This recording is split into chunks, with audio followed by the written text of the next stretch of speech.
Hi, this is Tom Kane, the voice of Jedi Master Yoda. And this is Inside the Force. Listen, you will. Foreseen it I have, yes. It is a period of Star Wars mania, as new movies, comic books, novels, and TV shows populate the system. Fueled by their love and passion for the galaxy far, far away, two exceptional geeks tap into hundreds of holocrons in order to bring you the knowledge and insight of all things Star Wars. Come and join them as they go inside the Force. Welcome, everybody, inside the Force. Dave Cottingham, and sitting next to me now, Casey Cooley. Hello, everybody. How's it going, man?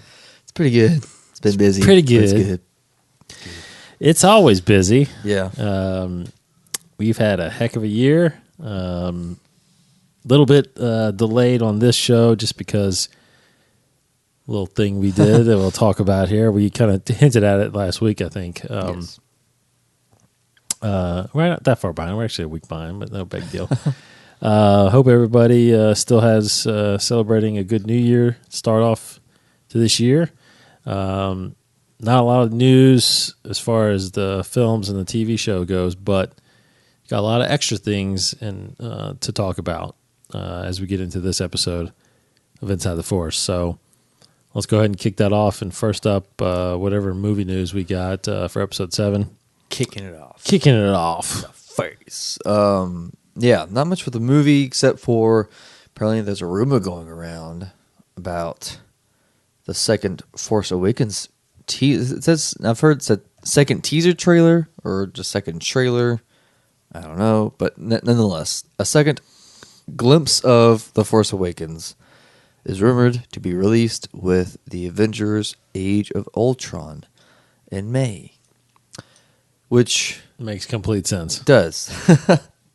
Some people are surprised, but think about it. It's all Disney, so it makes sense. Now, Avengers, that's in May, but, we kind of think that we'll get to see maybe a glimpse of that trailer, or at least something, at Celebration this year, which is in April. Now, do you still believe that's a possibility that we'll get maybe a trailer or a glimpse of something in Celebration? I think that whatever they're going to release May 1st is going to be at Celebration first. Ooh, all right. One of those special event type things that we always have every year. And I think it's going to be a surprise. Not necessarily a surprise, but it's going to be one of the things where it's going to be an episode 7 panel. Yeah. Maybe Kennedy's there. Maybe JJ's there. I would assume JJ is going to be there. That'd be awesome. And he's going to be like, "You guys want to see it? Yeah. You want to see it? We got just think about it. Like, remember when we were there? Yeah. The whole the Blu-ray was announced. Right. We never knew that the Blu-ray was. That's right. That was coming. That was a big piece of news. And then we saw like Luke building the Jedi. His never before seen deleted scenes. Never before seen. So something like that, I think is going to happen. There's going to be a main stage. They'll bring JJ out maybe, and that'd be cool. And they'll release it. I think they'll, or it could be completely a Celebration exclusive. Yeah, look, and then they do the trailer at May 1st or something like that. I don't know. Because they do that a lot of stuff like that for Comic-Con. They'll have like exclusive viewings or trailers, or whatever stuff that's only for that. Like the big Hall H kind of premieres. Yeah, they did that with Batman Superman. Yeah, and with Age of Ultron. Like they did a little bit of Age of Ultron, but that no one's ever seen. Yeah.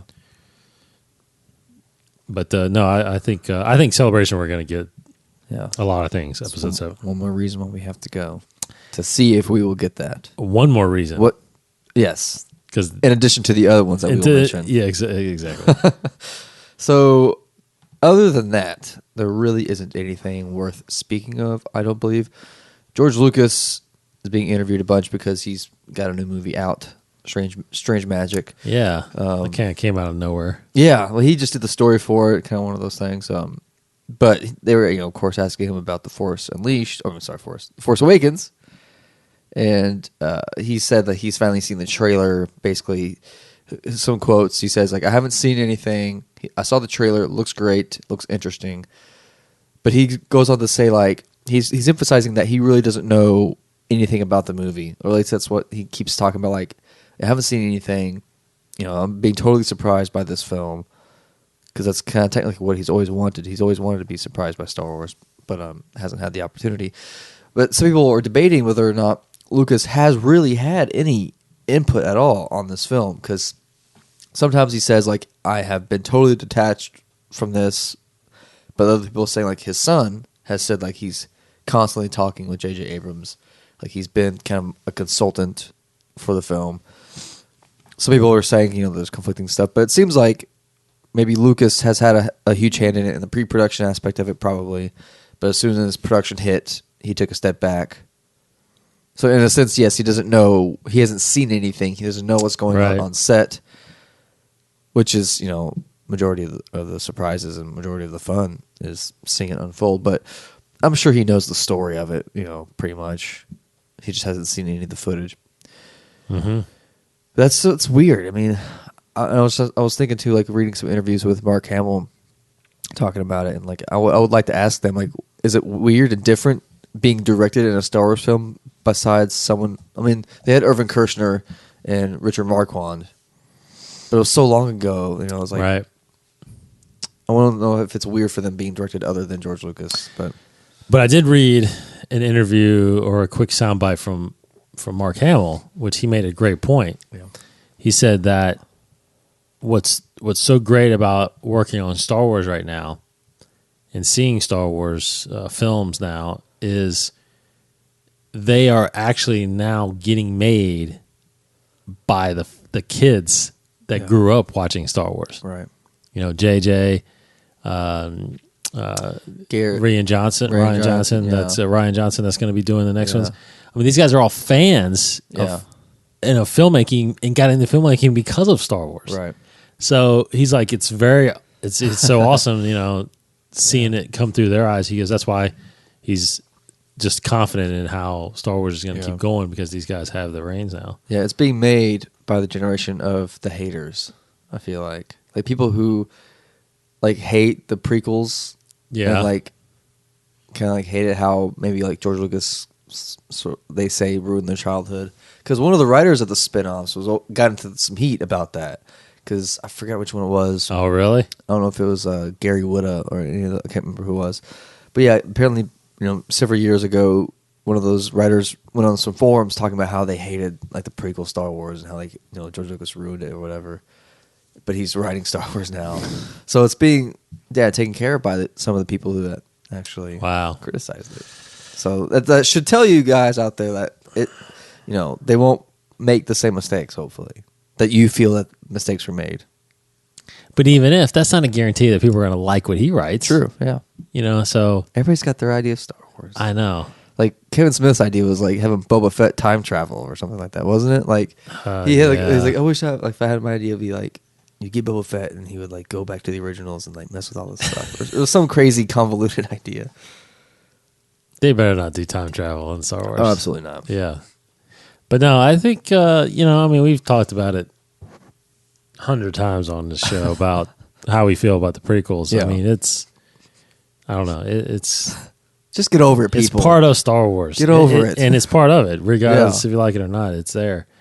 And I think, yes, as JJ seems like he's taking more of a stance on making this, make it look more like 4, 5, and 6 in a sense, with more practicality, and stuff like that. But there was a story there in the prequels, and it had to be told, and Lucas made it the way he wanted to. I mean, I don't know.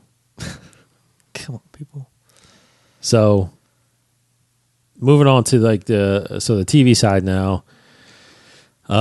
Didn't get a new Rebels episode this past week. In fact, it was mainly all the shows were kind of off on hiatus, mainly because of the college football championship, which was Monday night, which drew record ratings. And of course, it was on ESPN, which is owned by Disney, and of course they're not going to put a show up against their own stuff. Man. So blah blah blah. So anyway, we're not going to get a new Rebels episode until this coming Monday, which the second episode in a row is going to feature an original cast member of the original trilogy, and that would be Lando Calrissian, Lando. Billy D. Williams himself. Billy D. Sounds the same. Billy D. That's like, yeah, I'm watching some featurettes and behind the scenes of that episode, and it's funny because they show him recording his lines. Oh, and, they did? And Filoni is like there. I guess I don't know if Filoni's directing it or if he's just there, but you'll hear like Billy D, and it shows him actually in the studio going like, I don't know, saying some Lendo line, and in the day Filoni's like, yes, that was perfect. Like just everything he said is like, yes, you nailed it, because you are Lando. He is Lando. Yeah. It's like the same personality. So he's just sitting there saying all these cool lines, and Filoni's like loving every second of it. It just made me think too, like come on, he's directing one of the original actors. Like He's just like Frank Oz. He's the cool. Yeah, he's just got the coolest job. But there's no. I mean, I guess he's not in episode 7, right? There's no there's never been any confirmations. No confirmation. You know, so No, I mean, I want an explanation in the movie if he isn't in there. right. And like kind of like I was telling you the other day, like we also want if Obi-Wan and Yoda they're Force ghosts, and if Anakin Skywalker's Force ghost is not in there, they need to explain why. I totally agree. And and it could be as simple as the whole essence of the Force is gone, and then they kind of faded That's all I away. need. Yeah, that's all I But need. someone's got to say that. Yeah, Someone's definitely got to say something like that. Because you're right. Why wouldn't Yeah. they still be with Luke and still talking to Luke? And that'd be the craziest cameo if they somehow brought back like a Alec Guinness, like Force ghosts, like what they did with Marlon Brando in Superman Returns. yes, Yeah, I don't know. Probably not. But again, I still think you can. I'm okay with Ewan McGregor. Yes, yeah.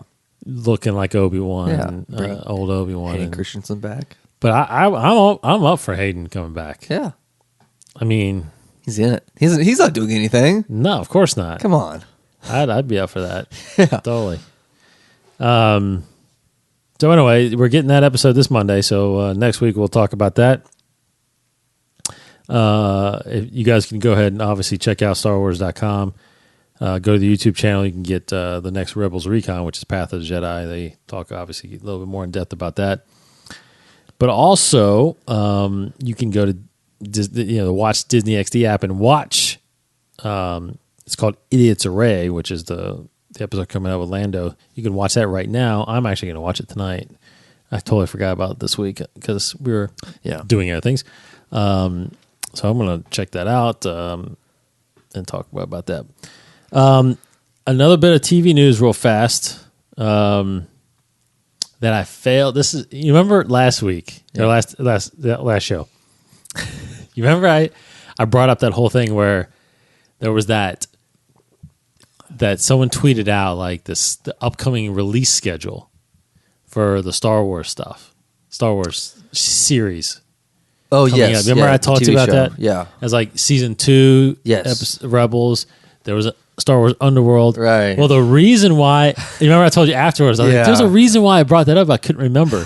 Well, I found out why. What was that? I was talking about. Your reason. Because on that slate of releases was Star Wars Detours. Oh, yeah. Which I have an article right here that says apparently the report is that Star Wars Detours is slated for a May digital release. Nice. This coming May. This year. Holy crap. Seth Green and Matt Senrich's animated series Star Wars Detours were revealed to much fanfare at Celebration 6, which we were attended and saw. But after Disney bought Lucasfilm, it shelved the project to focus on the new films. With the first new film well in the post-production, Disney apparently ready to let Lucasfilm release Detours, but not on television. Jedi News, which reported on Wednesday that the 6 films would get a digital release in May. Oh, wow. I didn't know that either. Jedi News reported that on Wednesday that all 6 films will get a digital release in May. Now says that the digital content plan also includes 30 Detours episodes. Nice. The site also says, referring to Detours, that a further 62 scripts were finished on top of the episodes that were produced. Lucasfilm has not commented on Jedi Reports news, so that's That's all I know about it. So it sounds like in May, and I'm assuming because of their exclusive deal with Netflix, that everything's going to be released digitally on Netflix. If the movies get put on Netflix, that's awesome. Yes. Well, it's going there eventually. Oh my gosh, that'll be perfect. I mean, the TV shows are on there, Yeah. you know, because you remember the deal. I remember the deal that they signed with Netflix was exclusivity on Lucasfilm, Star Wars produced stuff, as well as original That's right. content, Yeah. series, animated series, or live action series. So whatever they make digitally, it's going on there. Now, the question is, which I'm assuming I know the answer to this, but you remember when we were there and Lucas was getting interviewed and he talked about detours. Yeah. And Lucas said that was canon. Yeah. Anyway, Seth Green, everybody were like, yeah. Because everything Lucas did was canon. Right. But obviously he's not.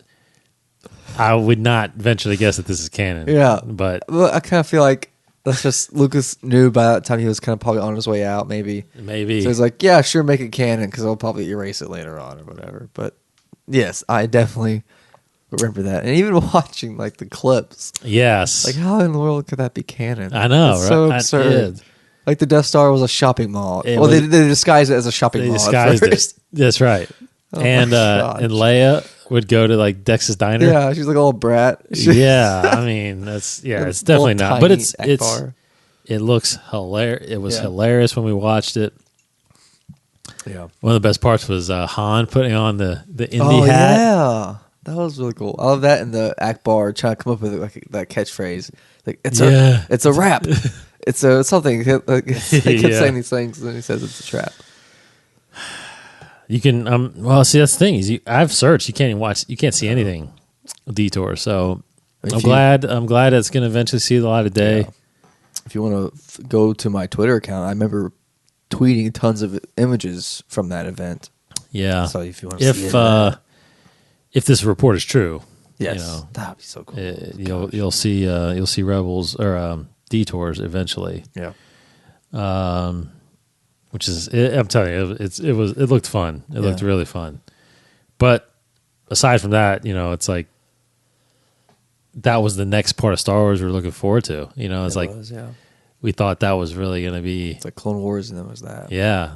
Now all of a sudden you think about back and it's like, wow, now we're getting episode 7 and we got Rebels out here and it's crazy. So anyway, great little, you know, obviously Seth Green and Matt Senrich, great little series that they got. Hopefully that it does see the light.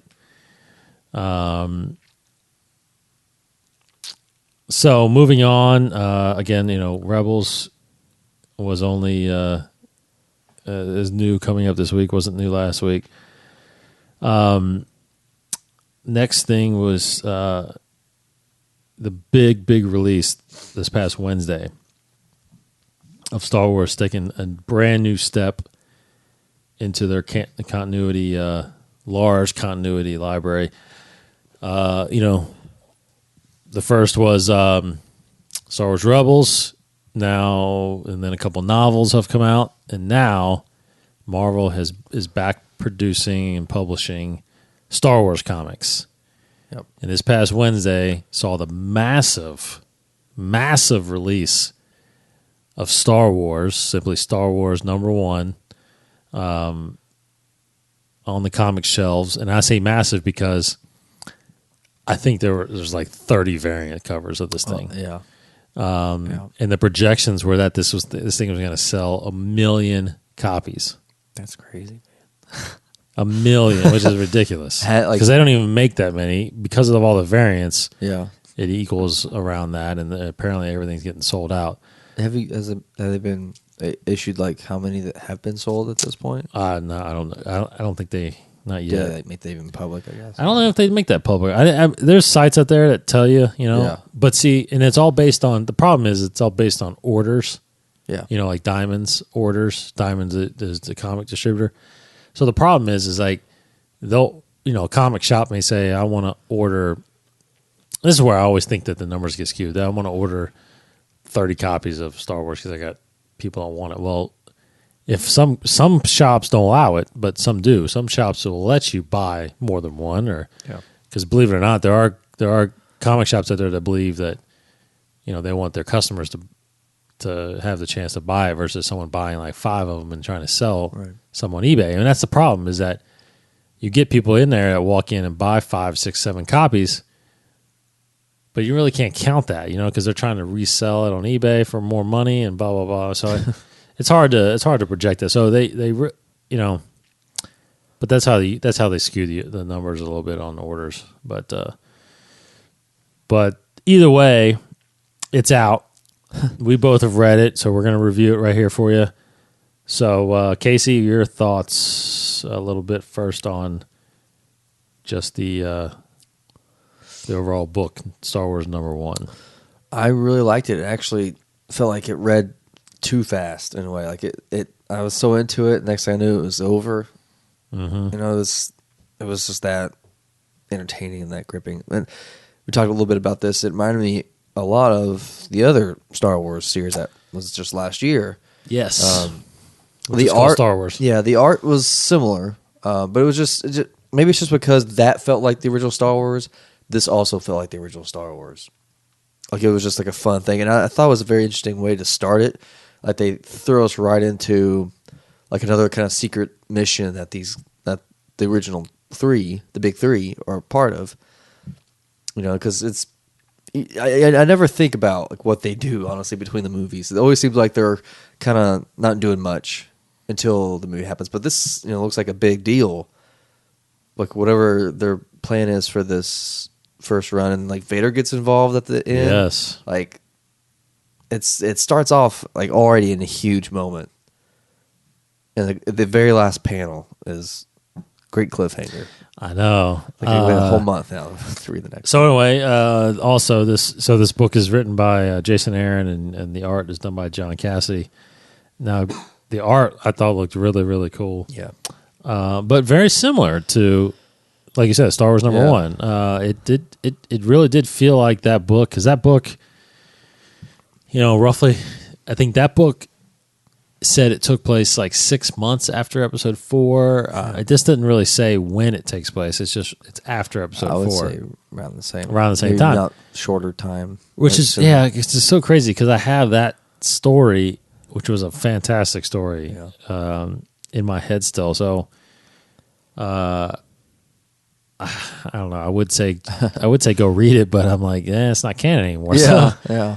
This is this. And I tell you what, reading this, it was more exciting, because knowing that it's part of the storyline. Yeah, I felt the exact same thing. Like, reading, because it starts off with how the movies start. Right. A long time ago, boom, Star Wars. Turn the page, like, Star Wars is right there in front of you. Turn the page, and there's the crawl. So and then I was like, really, like, oh my gosh. Like, I'm thinking, like, so next time I watch episode 5, this really did happen. So, like, watch it with this in the back of your mind. Exactly. I feel it feels I don't know, it feels more impactful reading this than reading the expanded universe when I was a kid. Mm-hmm. Because I kind of, there's always like, is this canon? Is it not canon? Like, I always kind of thought, in my head, like, in my mind, this is canon kind of thing. But knowing full well that this potentially could not be canon, if they ever made more movies, they could contradict this. But this is real. This really happened in the Star Wars universe. So it's cool that, this is the true next installment of the saga. The first thing. I mean, that's with the original characters, that is. Yes. And I take back what I said. There's I actually hated the comic. It says there are at least 62 variant covers. Holy cow. So some you can see now. If people aren't familiar with comics and how variants work, variants are the same. It's the same comic. It's just a different cover. Yeah.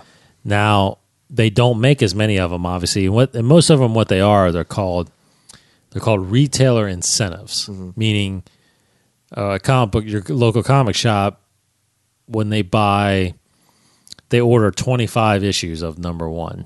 Yeah. Or a comic that has variants. What that means is if there is a comic, if there's a variant comic that you see that most of them are rated what they're called 1 in 10s, 1 in 15s, or 1 in 25s, 1 in 20s, 1 in 50s, 1 in 100s, meaning that the retailer incentive, they get one for every so many of those that you order. Yeah. So if you have a 1 in 20 variant, every time you order 20 or 20, 40, 60, then you get one for every 20. So that's how the variants work. That's how the retailers end up with them. They get them for free. Yeah. So the rarity of them, though, obviously, there's not as many printed. So that's why you see a 1 in 20 usually go on sale. Usually the price tag is that ratio. Yeah. A 1 in 20 book is usually retailed at $20. A 1 in 100 is a $100 book because it's very, very rare. So anyway, they have 62 variant covers, and they range, obviously. There's actually a ton of 1 in 5s, meaning $5. it's $5. There's a ton of them out there. I ordered one of the 1 in 25s, which is the Alex Ross one. Yes. That has the original. It's like a redone of the original. Right. The first 77 comic. Yeah. The first Marvel one, actually. Yeah. It was Marvel. But it's no longer canon. And I That's bought weird. that. And I bought that too. That's weird to I think got of, that too, one. like even back then. I know. Yeah. So tons of variants out there if you want to get those, your hands on those. But anyway, back to the story. So the review on this thing, I'd say it's a great start, to be honest. I think, again, the excitement of reading this, knowing that it's canon, but knowing that, because you're also just getting introduced to all kind of new things. This takes place on a moon that is basically the main production facility for the Empire's machineries, Right. everything. It looks like walkers are made there, ties are made there. And so Han and Luke and Leia, like you said, and Chewbacca, they are there to somehow get this thing offline. Sabotage this thing. So we're introduced. And the thing about it is like, I feel like they did such a great job of capturing their dialogue. Yeah. The same as Han was really good. Yes. And 3PO too, 3PO was in it a lot, that responding and the way he talked and the way he acted, it was very straight out of the movies. But yeah, and it was cool with Luke, and he doesn't have, because you got to keep in mind too with this, like Luke, he hasn't had training yet. Yeah. He still has the blaster on his hip. Yeah. And this is pre-episode 5, so he hasn't gone and done any training yet. Oh, it seems like though he has a little more experience with it though, because he has that guy at the end. He has like that whiplash type thing, and Luke just takes him out with a lightsaber. Right. It's just, that was a really cool moment for me. And then like even the very end, and like he's been talking to Obi-Wan a little bit too. So like it just getting me thinking like how much time is between episode 4 and this, because it seems like he has a little bit more experience. Yeah. Because they seem more organized, the big three, going to like, they know the mission, they know what to do kind of thing. Like they're going in here doing this and that. So either I feel like this is like right after, or maybe like 6 months, kind of like the other comic was. Yeah. But, Well, I'll go ahead and, like you said, though, to kind of tease it a little bit, I'll go ahead and read the crawl. okay. And what's crazy is they're categorizing this as book 1. Usually they do that on like collections. Usually like 12 issues in a trade is called a book. So anyway, book 1, and this is called Skywalker Strikes. It is a period of renewed hope for the rebellion. The evil Galactic Empire's greatest weapon, the Death Star, has been destroyed by the young rebel pilot Luke Skywalker. With the Imperial forces in disarray, the rebels look to press their advantage by unleashing a daring offensive throughout the far reaches of space, hoping to defeat the Empire once and for all and at last restore freedom to the galaxy. So that is the crawl for this new series. Now, the question is I doubt it. I don't think we're going to get a crawl every issue. Okay. I think books? every story arc we are. Yeah. So this Skywalker Strikes title, I bet you, kind of carries out for like 4 or 5 issues because books are usually comics. Usually, there's like a story arc in there that lasts 4 or 5 issues. That's why you can then you collect it in a trade. So, I don't think we'll get this crawl every. But I could be wrong. Could be so wrong. But like you said, Star Wars, real big. I like that. And it hit me too, just like in the movie where boom, you turn the page. I did not expect to see that. Really cool. Used a lot of black ink in this. Yeah, it's great issue. So highly recommend that. Now, so we'll get this for 3 or 4 weeks, and then of course in February, a brand new series will be starting, and that is the Darth Vader series, Star Wars Darth Vader #1. Which is supposed to, as far as I know, is supposed to coincide with this around the same time. And then in March, you have Princess Leia, which again is supposed to take place around. These 3 books are supposed to be around the same time, right after Episode 4.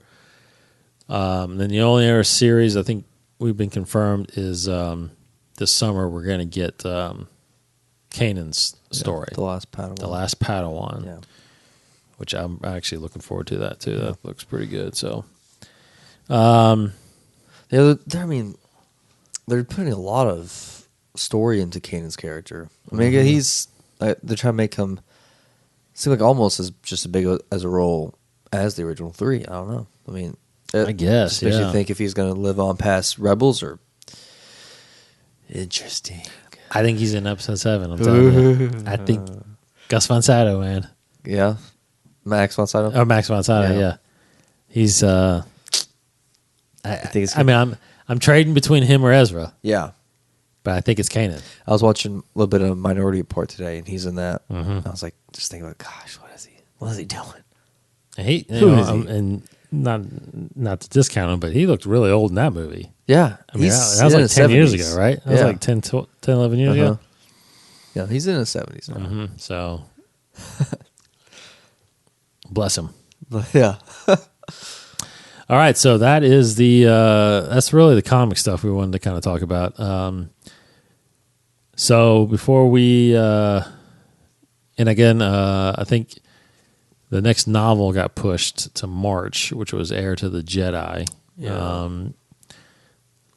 So yeah, I got both my novels up there, but got to add a third here soon, even though I haven't read it. I mean, we'll get there. We'll get there. So before we wrap up here, we want to kind of break what we've been doing these last couple of weeks. That would be, excuse me. We took it upon ourselves to shoot a brand new Star Wars fan film. Yeah. And mainly for the official Star Wars Fan Film Awards, which are back at Celebration. Unfortunately, if you're just hearing about this, the submission deadline has passed. Oh. It was last night. You had till last night, pretty much Eastern Pacific time. You had to midnight Eastern time till 3 a.m. But you had to submit your film up there under 5 minutes, and then of course other stipulations and guidelines. But we are in with a film that we put together last week. We shot last week, and me and Chad Perkins of the 21 Hour, we edited the thing all week. And it's called Star Wars. I think, did we talk about this last time? We mentioned it, but I don't think we had a name yet, though. I think we Did might we? have. We might have. Anyways, Anyway, if you're just tuning in, it is called Star Wars Bounty. Boom. Quick synopsis: it revolves around a bounty hunter named Kai. That's K-I, Kai. Not Key. Yeah, not Kai. Not Kai. Kai. And he's got a very important bounty he's going after. Yes. To help the Empire, basically. This, again, the thing about it is like So tonight I watched, or I had my wife Brooke, your aunt, in here watching it, and it was the first time. She's the first one that has seen it that isn't connected to the story or even worked on the movie. So obviously, she got the premise a little bit, but I do believe that it does take a Star Wars fan to really understand everything that's going on in it. And I say that because without giving anything away, it's actually tied. We try to tie it to the films. If they wanted to make it canon, yes, they could. We're trying to make canon material as well. We were pretty, obviously we didn't try to, and I will never try to actually like cast somebody to be Luke Skywalker or something. You know what I mean? Like I just won't do it because our stuff's canon. Yeah. It could be. Yeah. So we are introducing 3 new characters in our film, and it's there's some action, there's some great shots during a chase scene. There's some good dialogue. So it's hard. I tell you, it's hard to do a story under 5 minutes. It is, yeah. Oh yeah, that was tough. But I think we do. I think we have a good, beginning, middle, and end to this story. Even though there's more stories that can be told with this bounty hunter. But I don't know. What do you want to say about the shoot of it, or the shoot? The shoot.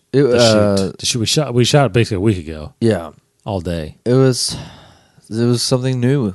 We used some new stuff, new equipment, and shot it a different way that Star Wars really hasn't been shot before. Not like this. Not right. We're not like inventing new things, but we're just using new equipment. But like, I think cinematically, it's going to be something a little bit different than what you're used to for Star Wars. But it still feels like a Star Wars film. It's just because it's still like in a Star Wars-ish environment. Like, you have the costumes, you have the technology, the lingo, and the music with it. And so it all feels like a Star Wars film. And it's still fun. And even, this thing has like action and all that stuff. The actor that got to play the bounty hunter, Kai, I think he, like the actors, all the actors in the movie really did a good job, I think, and like acting like they're in Star Wars in a way. Like the guy who plays, I don't know if did you come up with the name with Cody's character?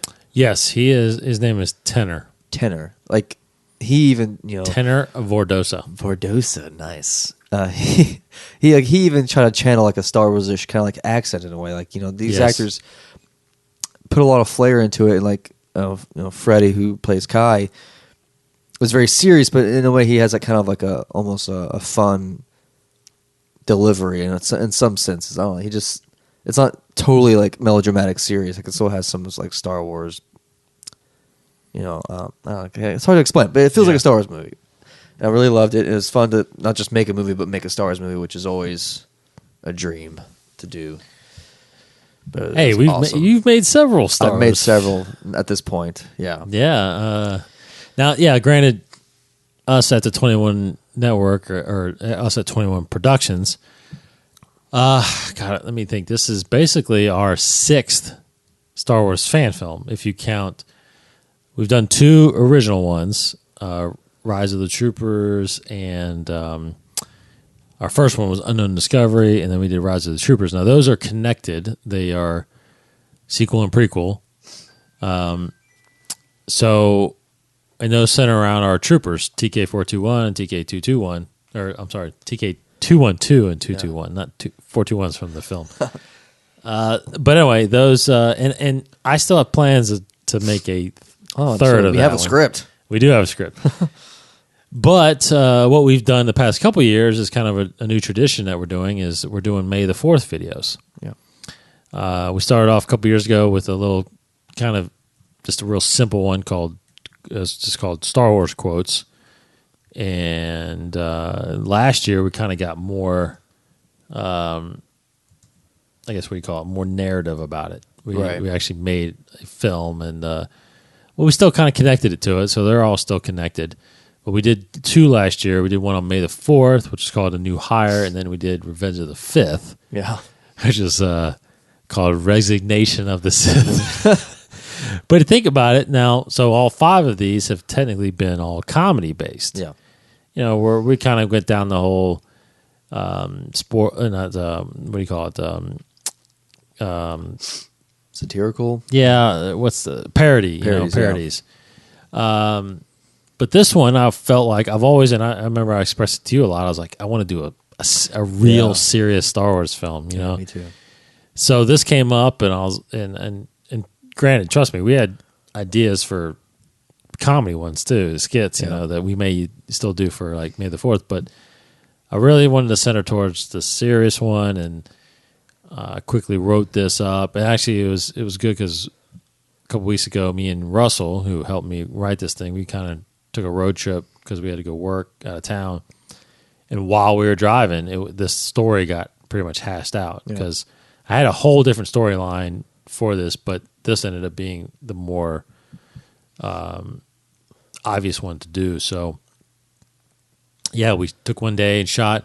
Now, it stars 3 fine, great actors. Yeah. My first choice, too, was Freddie Mullins, who ended up playing Kai. Freddie's been around 21 Productions for a long time, ever since the beginning. He was actually casted in our first short film called Forever There. But right before, about a month before we were planning on shooting, he actually moved to Nashville, where he currently lives. So we had to recast him. I'm sorry. Wait a minute. Did I take that back? Yeah, I completely take that back. Huh. The other way around. We casted Matt Rainey in Forever There. He ends up moving to Florida for school. Mm-hmm.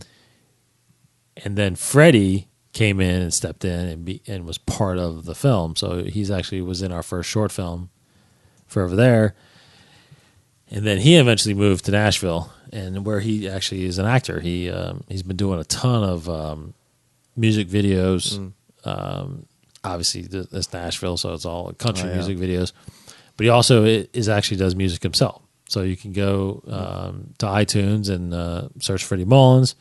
He's got some albums on there. Great acoustic sounding music. So he plays Kai, and then you got an actress, Courtney Waltermeyer, who is the first. She was the only one on set really that had never met us or been around us. She plays Cora, and she is fantastic. She knocked it out of the park. Yes, she did everything we asked her to. Yeah. She was in 25-degree weather. Yeah, with no gloves on. Yeah, didn't have the thick clothing like a lot of the other guys did. And she was a trooper, man. She even when the car couldn't start. Oh my gosh, good times. Making movies. Yeah, making movies, man. And then of course, so she's in it, and then Cody Kaiser, who's big star of 21 Days Seaton, our web series. Although he's 30 pounds lighter, so you might not recognize him. But Cody Kaiser plays, like you mentioned earlier, Tenor Vordosa. I kind of came up with that name as I was driving to work one day. And then Cora is actually Cora Kalmina, and then Kai is Kai Denning. So I came up with kind of now. It was funny, the Kalmina. I was literally driving to work, and I saw a street sign that said Kalmina. Yeah, that's how you do it. So I was like, that sounds like a Star Wars name. Yeah, and I always Cora thought Kalmia. like Denning. Were you trying to go off Troy Denning? Because that's a Star Wars author or author. Oh, I wasn't. I was actually, for some reason, what I was doing was how I came up with like Tenor and Denning.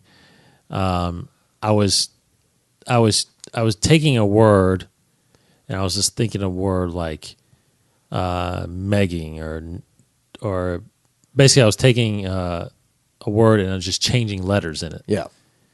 And I can't remember the original word I came up with before Denning, but it was something else, and then I put a D on it, and like Denning. Okay, Denning, that sounds right. Yeah. Now Tenor, I basically thought of the name Tanner. Okay. And then I just changed it to an E, and Yeah. I'm like, tenor. Okay, that sounds Very good. And then Vordosa, that was really just came off. organic, Yeah, I was just yeah. thinking. I was thinking Z's words, just Yeah. kind of. Then somehow Vordosa just came out. And I was like, yeah, that sounds pretty cool. So, Yeah, I like it. and then I did write, and when I first wrote it, I somehow I thought of Kai right away, and I thought Yeah. of Korra. They're pretty much Star Wars names. So, Yeah, it's good.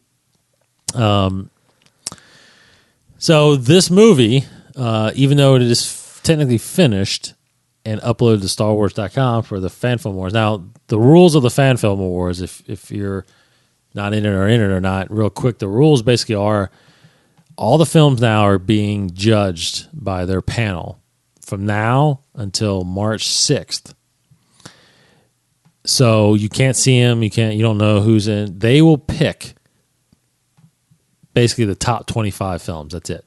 Yeah. They'll take 25 films, and on March 9th, what I'm assuming is going to happen, because this has happened in the past, they will release basically like a YouTube page or a YouTube or a Vimeo page Yeah.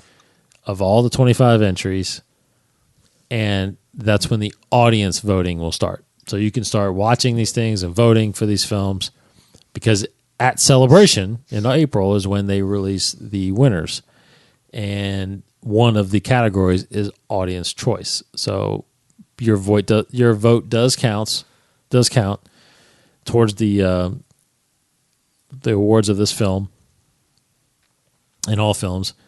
But there are several categories. There's like a audience favorite. There's a nonfiction. There's a comedy. There's best special effects. Yeah. Best animated series if you did animated series. So all those will be judged or picked by the judge panels right now, and then the audience award. So now I think I did read that you will get notified before Celebration whether or not you are in the 25 or not. So either way, we got to make it to Anaheim to hopefully if we're in the 25. But we'll let you know. We'll keep you posted for that. But how we're going to do it real fast as far as our release is we're going to promote the film like we're doing now for a couple weeks before we actually release the film ourselves.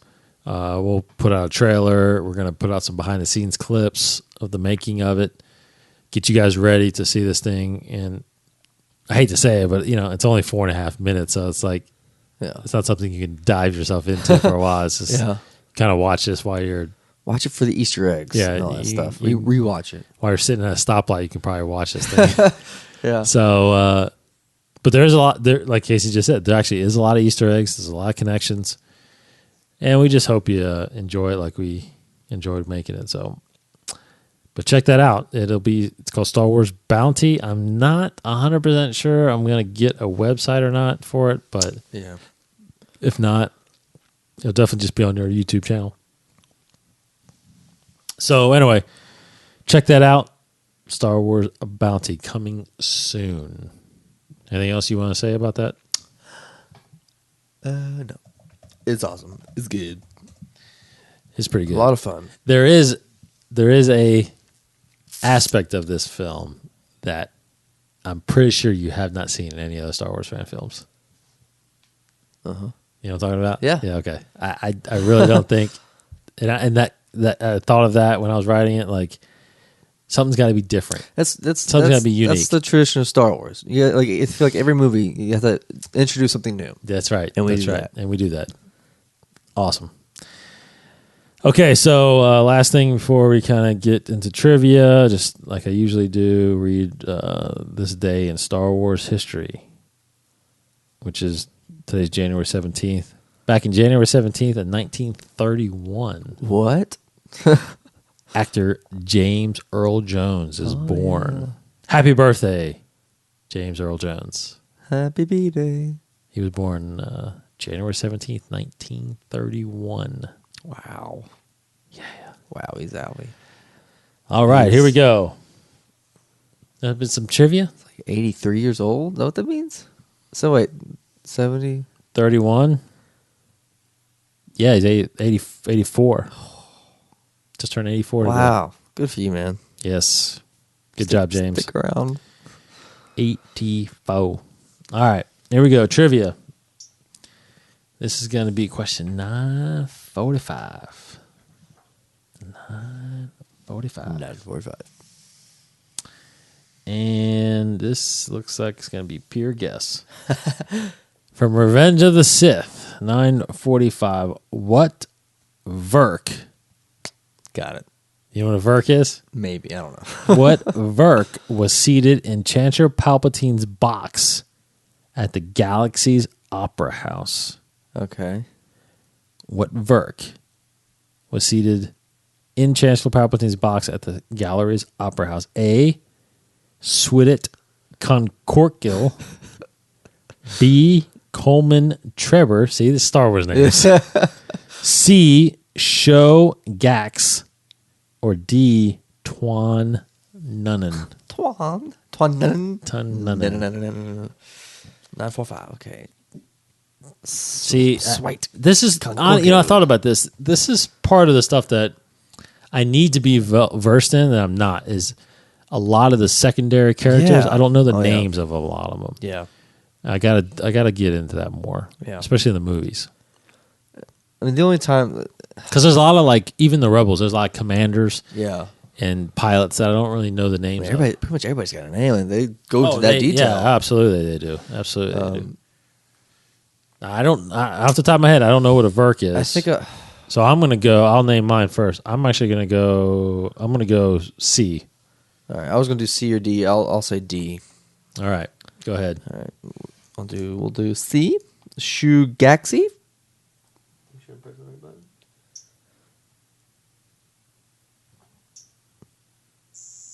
Nope.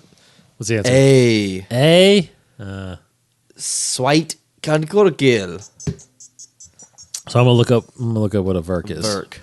The first thing I pictured was that bald-headed lady that was always. That's what I thought. That's why I went with show. Yeah.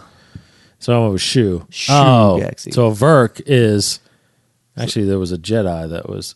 Jedi. So Coleman Traber is a Jedi. Yeah. What was the A? What was A? Swite Concorkil. SWEITT. CONs. Oh, I can. But anyway, this is what a Verk looks like. Huh. Okay, the yeah. one with the green. So there is a Jedi Yes. version of this race. Yes. So Swite Concorkil is the main image that you showed me just then. But I'm trying to find this person. So it looks like he didn't really have much screen time hardly at all. So not very. He's not in there? Well, like this, there's like a little blown up image of him. So it's like see. whatever. Whatever. We both lost that one.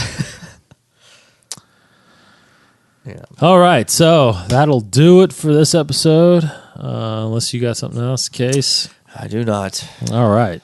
All right then. We'll close that out then. Thanks for listening, everybody. InsideTheForce.com. Check us out there. All the episodes are right there. You can check us out on Twitter and Facebook. And, of course, our YouTube channel is 21 Network, where you can get videos of all of our stuff, all of our podcasts, extra videos there. Check it out. We're going to do some more videos. I'm sure we're trying to get that going again. He is Kryptonian1138 on Twitter. I am D Cottingham21. Again, can't wait to show you guys Star Wars Bounty. Just keep listening right here when we're going to talk about it. We're going to have some guests on here to talk Star Wars and Star Wars Bounty and get you guys ready for that when we release that. Probably, I'm saying, sometime early February. All right, so he's Case Cooley. Come on, why don't you take a look around? You know what's about to happen, what they're up against. They could use a good pilot like you. You're turning your back on them. I want to do a Luke quote because I've had, ever since I read that comic, I've had Luke on the mind. Because it just, like I said, Luke felt very different in that, like more mature in that in a way. Right. And that end. It was good. Read it because that end panel. I know. We'll talk next month about that ending. It's going to be awesome. All right, guys. We appreciate you checking us out. We appreciate you guys following and listening to us. And we will be back next week to talk Star Wars Rebels and whatever Episode 7 news comes our way. Get higher as a dog. Yeah. Hope everybody's good. Case Cooley. Goodbye, everybody. I'm David Cottingham. Blah, blah, blah. I'm David Cottingham. And may the Force be with you. This has been a production of the 21 Network. For more great podcasts, visit 21network.com. To view additional content, subscribe to our YouTube channel at youtube.com/21network. Follow us on Twitter at 21network for the latest news and updates. The 21 Network, for the fan and all of us.